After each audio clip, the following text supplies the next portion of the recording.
in this country in a position of power, whether we like it or not, is spreading this false sense of, oh, hey, don't worry, everything,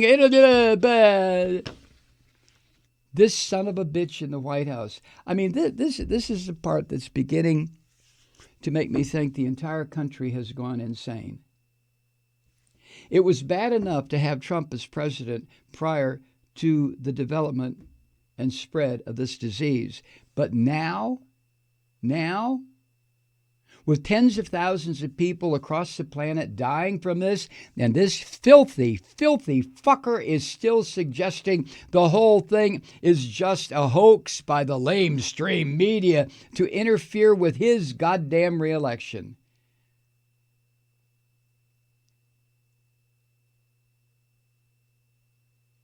And everything gets clogged because this orange fucker stands in the way.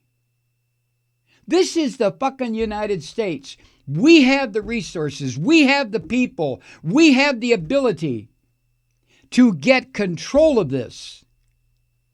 But this filthy fucker is standing there not letting it happen.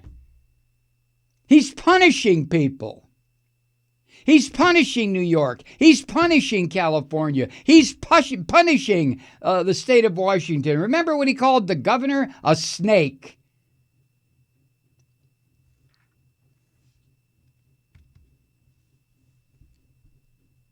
I hope I live long enough to outlive this orange fucker and find out where he's buried so I can go piss on his grave.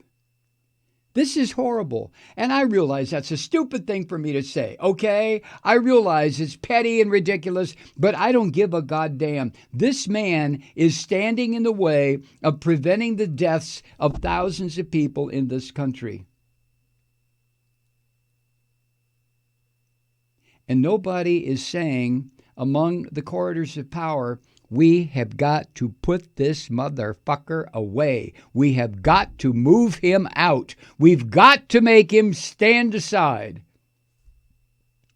And the only people who have the power to do that, first was the Senate Republicans, who could have found the fucker guilty and kicked his goddamn ass to the street like you do any bag of garbage. And the Senate and the cabinet could still get rid of this fucker. Legally, constitutionally, peacefully, until the right-wing nutfuck Christians started saying, oh, you're taking our president.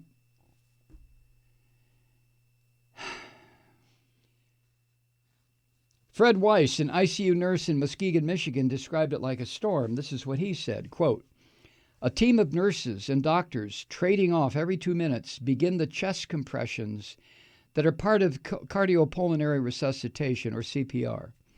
Someone punctures the neck and arms to access blood vessels to put in new intravenous lines. Someone else grabs a crash cart stocked with a variety of life-saving medications and equipment ranging from epinephrine injectors to a defibrillator to restart the heart. End quote. All of these people, and this is what I've seen before. I never saw 30 people come crashing into the room, but I saw 7 or 8, each of whom had a specific function. They were tradable functions, but they had a specific function when they first approached the patient who had arrested.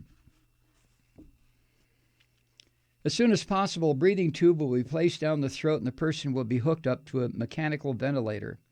Even in the best of times, a patient who is coding presents an ethical maze. There's often no clear-cut answer for when there's still hope and when it's too late. In the process, heaps of equipment is used, often many dozens of gloves, gowns, masks, and more. But this is America, where we have a shortage. And we have a shortage because this unconscionable fuck named Donald Trump won't issue the orders necessary to federalize certain manufacturers and say, turn the goddamn things out. Do it now.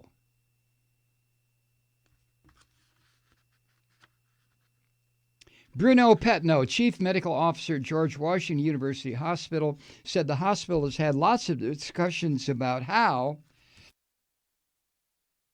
and whether to resuscitate COVID-19 patients who are coding.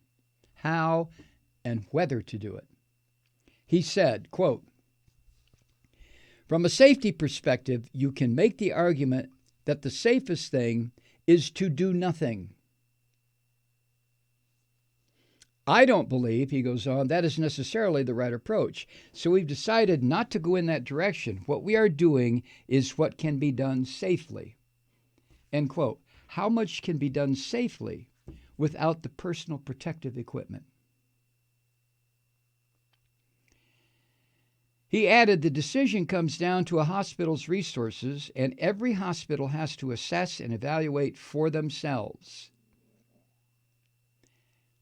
It's still early in the outbreak in the Washington area, and George Washington Hospital still has sufficient equipment and manpower. Petnow said he cannot rule out a change in protocol if things get worse. Now, I heard this morning, I saw the mayor of Washington, D.C., with an impromptu press conference outside. It was outside, not in a building. And she was talking about the fact that this $2 trillion relief bill that is working its way up to the orange fucker's desk for his signature so he can then take credit for it. She was lamenting the fact that most states are going to get a couple of $1 billion. And I think there was $500 million earmarked for Washington, D.C. And Washington, D.C. has a couple of the most critically needed hospitals in the country. But this is Trump's way of getting back at D.C., at the mayor of D.C., at the government in D.C., at the press corps based in D.C., at the Washington Post, the same way he is using this disease to strike back at Governor Cuomo and the state of New York, who his entire life said, you know what, you're a fucking phony. Hey, Truth Seekers, while we're practicing safe social distancing, it's a great time to treat yourself with some seriously delicious, responsibly sourced coffee. Awaken to pleasure with River Moon Coffee. But don't take my word for it. Here are 2 recent reviews. Quote, we sell River Moon Coffee at Marine General Store, and I can't seem to keep up with customer demand. Not only is the coffee excellent, but the philosophy behind it, the careful sourcing and constant research to bring a quality product to customers, appeals to the hearts of our community. End quote. And here's one from a fellow Malloy listener. Quote, I love this coffee. I buy it in 5-pound bags. I especially love the Truth Seeker blend. End quote. Sounds like they're planning ahead for the apocalypse. Anyway, support a progressive small business that supports this program. Go to MikeMalloy.com and click on the River Moon Coffee link on the main page. You'll thank me later.